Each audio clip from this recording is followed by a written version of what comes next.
Hello. হুম। জীবনে দুইটা জায়গায় কখনো ব্যস্ততা দেখাবেন না। এক, আল্লাহর কোনো কাজে। এই জীবনটা আপনাকে কে দিছে ভাই?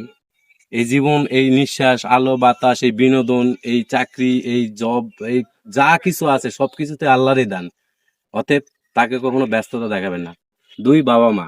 বাবা মা অনেক সময় কল দেয়, আমরা বিরক্ত হই। অনেক দূর প্রবাসে থাকে, বিভিন্ন জীবিকার অর্জনে বিভিন্ন জায়গায় থাকি আমরা, কিন্তু বাবা মা কল দিলে বিরক্ত হই। বিরক্ত হবেন না, কারণ আপনি যখন বাবা হবেন তখন বুঝবেন একটা সন্তান কখন, আপনি যখন ছোট ছিলেন তখন কি, কখন ঘুমের থেকে উঠছেন, কখন কান্না করছেন, কখন কি লাগবে, তখন কিন্তু বাবা মার কাছ থেকে কিন্তু জিজ্ঞাসা করে করেন নাই।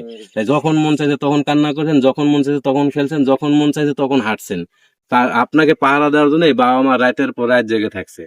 আর এখন আপনাকে কল দিলে আপনি বিরক্ত হয়ে যান। বিরক্ত হওয়া যাবে না ভাই। এই দুইটা জায়গা থেকে সবসময় ব্যস্ততা, নিজের যত কাজে থাকুক ব্যস্ততা এড়িয়ে চলবেন।